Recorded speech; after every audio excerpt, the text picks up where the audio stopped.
नमस्कार, section news network और आप सभी का स्वागत है। समान नागरिक संहिता लागू करने का संकेत देते हुए हिमाचल प्रदेश के मुख्यमंत्री ने कहा है कि इसे लागू करने के विकल्पों पर विचार किया जा रहा है। देखा जाए तो भाजपा शासित राज्यों में उत्तराखंड ने सर्वप्रथम इस दिशा में कदम बढ़ाया और अब उत्तर प्रदेश, मध्य प्रदेश के बाद हिमाचल भी उस राह पर चल पड़ा है। संभव है कि सीएए और कृषि कानूनों के खिलाफ हुए विरोध को देखते हुए केंद्र सरकार बड़ा कदम उठाने से पहले राज्यों में उसका असर देख लेना चाहती है। हम आपको बता दें कि हिमाचल प्रदेश में इस साल के अंत में विधानसभा चुनाव होने हैं। ऐसे में मुख्यमंत्री जयराम ठाकुर की ओर से समान नागरिक संहिता की वकालत करना दर्शाता है कि भाजपा किस रणनीति पर काम कर रही है। जो पड़ोसी राज्य ने यूनिफॉर्म सिविल कोड की घोषणा की है उत्तराखंड में, क्या हिमाचल इस लाइन पे कोई विचार कर रही है? हिमाचल सरकार कर सकती है आने वाले समय में? लेकिन हम जल्दबाजी नहीं करेंगे। सारी चीज़ को लेकर के उनने निर्णय किया है। उस निर्णय पर जो है कई तरह की बातों को लेकर के जो है अच्छा भी एक संदेश गया है और उसको एग्जामिन करेंगे उसमें क्या किया जा सकता है। लेकिन उसके बावजूद हिमाचल अपना कुछ सोच करके जो है बेहतर क्या किया जा सकता है वो करने की कोशिश करेंगे। जिस तरह से कांग्रेस की शिंकिंग स्पेसेस हो रही है हर जगह पे, अब उनको ये हाल है कि उनको पीके को पार्टी के अंदर लाना पड़ रहा है, इसको किस तरह से देख रहे हैं? देखिए, कांग्रेस पार्टी का तो भविष्य अब आने वाले समय में कई दशकों के लिए मुझे नहीं दिखता है देश में है। अब आप कल्पना करिए, उत्तर प्रदेश जैसे बड़े राज्य में जहां 400 से ज़्यादा सीटें हैं, 2 सीटें उनको मिली हैं और ऐसे में जहां वो उम्मीद लगाए बैठे थे, पंजाब में उम्मीद लगाए बैठे थे, वहां पर उत्तराखंड में कि सरकार उनकी बनेगी, सरकार नहीं बनी। तो हिमाचल प्रदेश में भी उनकी संभावना नहीं, तो इसलिए अंधकार में भविष्य है उनका। हिमाचल के साथ ही उत्तर प्रदेश में भी समान नागरिक संहिता लागू करने की चर्चा शुरू हो गई है। उत्तर प्रदेश के उप मुख्यमंत्री केशव प्रसाद मौर्य ने कहा है कि कॉमन सिविल कोड इस देश और उत्तर प्रदेश के लिए जरूरी है और इस दिशा में उत्तर प्रदेश सरकार गंभीरता से विचार कर रही है। एक देश में एक कानून सबके लिए हो, इसकी आवश्यकता है। किसी के लिए कुछ हो, किसी के लिए कुछ हो, इससे बाहर निकल करके मैं समझता हूँ सोचने की आवश्यकता नहीं है और उत्तर प्रदेश सरकार भी इस दिशा में गंभीरता से विचार कर रही है और जिस प्रकार से उत्तराखंड सरकार ने अपने कदम बढ़ाए उसी प्रकार से उत्तर प्रदेश सहित, जैसा माननीय गृह मंत्री जी ने कहा है, देश के अन्य राज्यों में भी जहाँ भाजपा की सरकार है वहाँ भी और जहाँ गैर भाजपा सरकारें हैं, अगर सबका साथ सबका विकास, सबके लिए एक जैसा कॉमन सिविल कोड, ये तो एक ऐसी चीज़ है जिसका सबको मांग करनी चाहिए, सबको स्वागत करना चाहिए।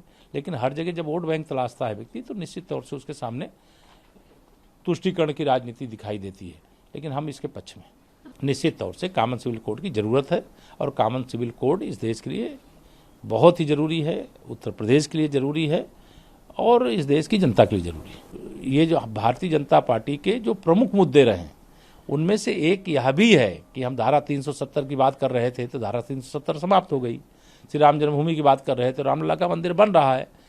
कॉमन सिविल कोड की बात है, इस दिशा में भी हम आगे बढ़ गए हैं, आगे बढ़ेंगे।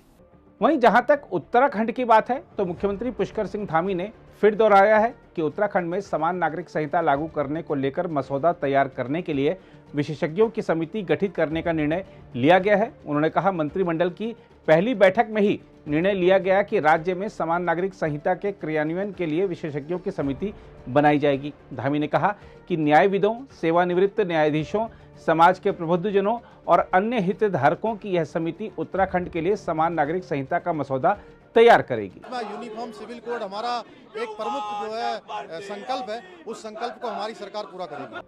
अब भाजपा शासित राज्य एक एक करके समान नागरिक संहिता की ओर कदम बढ़ा रहे हैं, लेकिन देखना होगा कि केंद्र सरकार कब यह कानून लाती है। वैसे संविधान विशेषज्ञों की माने तो केंद्र और राज्य दोनों को ऐसा कानून लाने का अधिकार है, क्योंकि शादी, तलाक, विरासत और संपत्ति के अधिकार जैसे मुद्दे संविधान की समवर्ती सूची में आते हैं।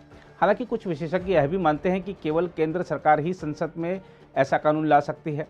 वैसे हम आपको बता दें कि देश में गोवा अभी एकमात्र ऐसा राज्य है जहां समान नागरिक संहिता लागू है। केंद्र सरकार में मंत्री गिरिराज सिंह तो जब तक मांग करते ही रहते हैं कि समान नागरिक संहिता लाई जानी चाहिए। आज इसीलिए देश में जरूरत है एक देश एक कानून, कॉमन सिविल कोड होनी चाहिए। ये देश एक है, कानून भी अब एक होनी चाहिए। ये कानून खत्म हो गया ना, हिंदुओं में पहले बाल विवाह होता था, खत्म हो गया। इसीलिए एक देश एक कानून, मजहबी कानून नहीं बल्कि एक देश एक कानून, कॉमन सिविल कोड यूनिफॉर्म। बहरहाल देखना होगा कि समान नागरिक संहिता की राह भाजपा के लिए कितनी आसान रहती है। यह मुद्दा भले वर्षों से भाजपा के एजेंडे में है, लेकिन भाजपा की मुख्य सहयोगी पार्टी जनता दल यूनाइटेड इसके खिलाफ है। आपको 2 साल पहले का एक वीडियो दिखाते हैं जिसमें नीतीश कुमार समान नागरिक संहिता को एनडीए नहीं बल्कि भाजपा का मुद्दा बता रहे हैं। कॉमन सिविल कोड को थोपने की बात नहीं होनी चाहिए। जब पहली बार हम लोगों की पार्टी का बीजेपी के साथ अलायंस हुआ है, उस समय से ही हम लोगों का ये स्टैंड है। तो हम लोग तो अपने स्टैंड पर हैं। अब बीजेपी का स्टैंड कोई आज का नहीं है।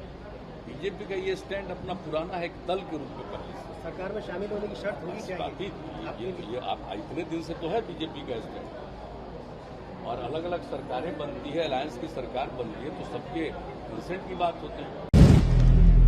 अगर आप भी लेना चाहते हैं देश दुनिया की तमाम जानकारी तो आज ही सब्सक्राइब करें हमारे चैनल को। साथ ही नीचे दिए बेल आइकन को जरूर दबाएं ताकि हर अपडेट आप तक पहुंच सके।